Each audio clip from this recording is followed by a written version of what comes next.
Pro-Turkish Syrians are fighting in Libya alongside military trainers dispatched by Ankara, Turkey's President Recep Tayyip Erdogan admitted for the first time on Friday.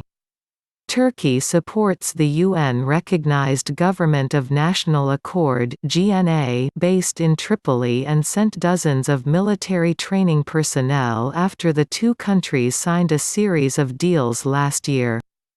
Months-long offensive to seize Tripoli, Turkey is there with a training force. There are also people from the Syrian National Army, Erdogan told reporters in Istanbul, referring to the group of rebels fighting Syrian President Bashar al-Assad's government.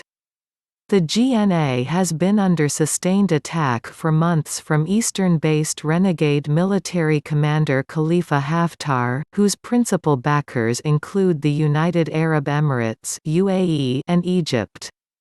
Last month, the warring sides agreed to a truce, and although there have been violations, they have held 2 rounds of talks in Geneva. Haftar, meanwhile, said he would agree to a permanent ceasefire if Syrian mercenaries left Libya, and Turkey ended its support for the GNA, according to RIA news agency. A ceasefire would be the result of a number of conditions being fulfilled: the withdrawal of Syrian and Turkish mercenaries, an end to Turkish arms supplies to Tripoli, and the liquidation of terrorist groups, Haftar was quoted as saying on Friday. But Haftar warned he would not hesitate to use force if his conditions were not met. New talks expected.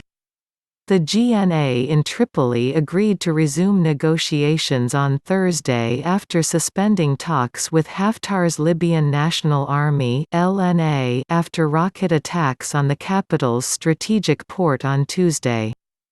Several rounds of talks focused on economic issues, including fairer distribution of Libya's oil wealth, have also taken place in Egypt and Tunisia, while talks aimed at a political solution are scheduled to start in Geneva on February 26. Ceasefire talks between Libya's warring sides are going in the right direction, while hitting hurdles over violations of an arms embargo and the truce declared last month, the UN envoy for Libya Ghassan Salami told Reuters news agency on Friday. Salami, in an interview during a break in military talks in Geneva, said he expected political-level talks to convene in the Swiss city on February 26 but was already working on confidence-building measures.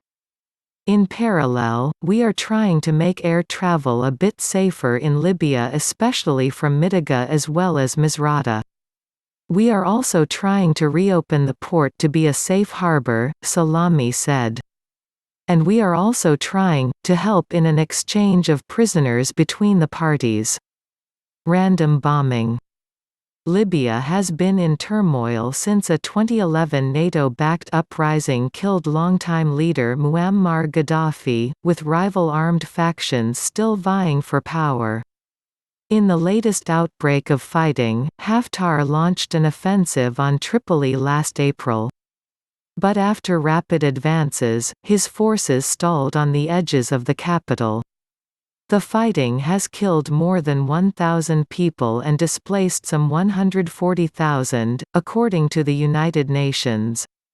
In the neighborhood of Al-Jaraba, in central Tripoli, residents told Al Jazeera they are still facing attacks despite the truce. "The bombing is random, we live on our nerves," said Abdullah Hussein, an engineer. "Any moment a bomb or rocket can hit. It's especially bad at night, we are too afraid to sleep. We have to be ready to run immediately. People now even know the types of bombs by their sounds, and this is supposed to be a ceasefire."